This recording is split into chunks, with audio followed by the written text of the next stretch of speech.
call this general session meeting to order. First item of business, I want to welcome everybody here. We're going to have a, how's everybody doing this morning?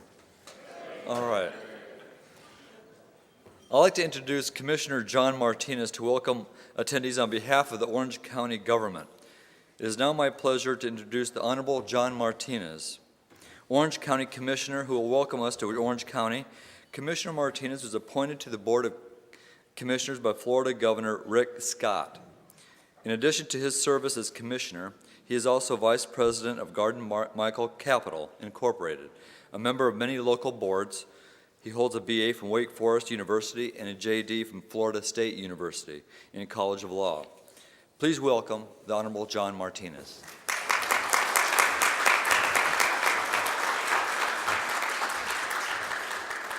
Well, thank you very much for having me, and thank you for coming to Orlando and Orange County to attend your 37th annual meeting. We greatly appreciate having you here, and I can say, as a member of the Orange County Commission, we certainly relate to a lot of the things that NACCED stands for, and I'm certainly looking forward to hearing about some of the solutions to many of the problems that we all face as local government. Orange County certainly faces many of the challenges I'm sure many of you all face. Homelessness, urban blight, vacant and abandoned properties, transportation issues, of course, the lack of affordable housing, and of course the challenge of bringing in and creating high-paying jobs.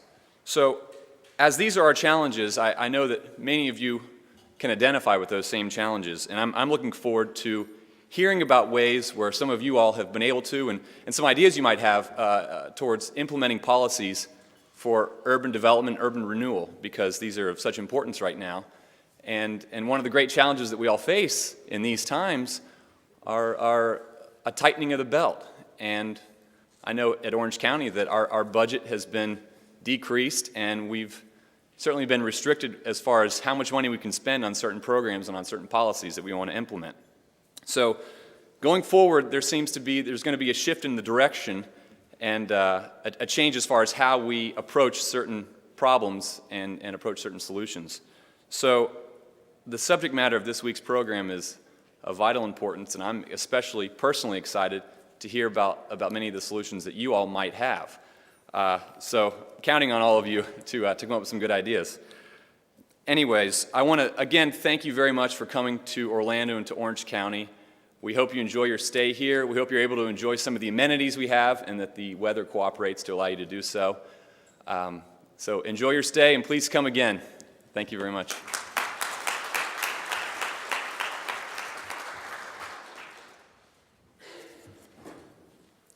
Thank you very much, John. I'm now pleased to introduce Dr. Sean Snaith, Director of the University of Central Florida's Institute for Economic Competitiveness and a nationally recognized economist in the field of business and economic forecasting. An award-winning forecaster, researcher, and professor, Dr. Snaith applies academic expertise to solve real-world problems. He has served as a consultant for local governments and multinational corporations such as Compaq, Dell, and IBM. Dr. Snaith is frequently interviewed in national and regional media and is a sought-after speaker. He has been quoted in the Wall Street Journal, USA Today, the New York Times, The Economist, and CNNMoney.com, and has appeared on CNBC and Fox Business Network. Sean Snaith was named by Bloomberg News as one of the nation's most accurate forecasters in 2008. In 2007, he was named California's most accurate forecaster by the Western Blue Chip Consensus Forecast. Dr. Snaith holds a BS in economics from Allegheny College and a PhD in economics from Penn State University, where he also held teaching positions. Known for his engaging presentations, Dr. Snaith earned praise from one business editor for having an uncanny knack of making economics not only understandable, but interesting. Please welcome Sean Snaith.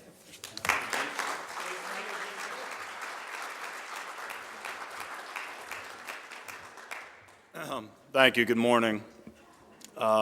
Excuse my cold. this morning, so I may sound a little gruffer than I usually do. I have kind of a falsetto voice normally, so. I'm going to talk, I think, a little bit about the economic environment, and I'm going to focus mainly on that and kind of set the stage, I think, for the further discussion about housing in that environment.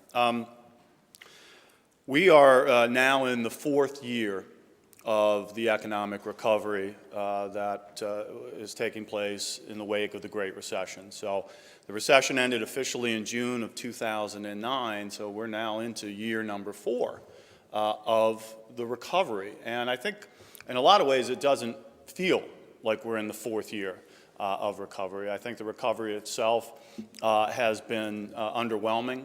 As far as growth in the economy is concerned, I think that the labor market's recovery has been tepid as well, and of course housing continues to weigh on the economy overall. And one of the things that I've been speaking about for some time has been the role of uncertainty, and how uncertainty has really cast a pall over this economic recovery, and I think it plays a very large role in explaining why the economy is growing as it has been growing. And I put out quarterly forecast publications of the U.S. economy. I also focus on Florida and metro areas around the state. And I wanted to get my message out to a broader audience about the role of uncertainty and the U.S. economic recovery. And so I had some marketing colleagues at the University of Central Florida do a little background research about what might be the best channel for me to get my message out. And they suggested that I write a novel. They did. And so I'm very pleased to announce my forthcoming novel. It's about economic uncertainty in the U.S. recovery, and it's called 50 Shades of Gray. G-R-A-Y. Now, I see some looks of puzzlement, because often I'll get gentlemen in the audience coming up and say, hey, you know, Sean, I keep hearing about this thing. What's this 50 Shades of Gray thing? Well, every woman knows what it is, but... and I found out from a woman friend as well. She said, this is an erotic novel. You know, and she's very eager to show me a copy of it. And so I thumbed through the thing, gentlemen. There was not a single picture in the whole book. So I don't call that erotica, but anyway. My book isn't all that erotic, and the gray is G-R-A-Y because of uncertainty and the pall that I believe it's cast over our economy, and why largely it is to explain for a number of things that have transpired during this recovery. What types of uncertainty? Well, there's all kinds. There's political, economic, and policy-based uncertainty. I want to touch on each of these things and talk about how it's affecting decisions about business investment and business hiring, which are necessarily forward-looking decisions. So, for example, policy-wise, you know, we've had the Health Care Reform Act passed. There was the challenge about its constitutionality in the Supreme Court.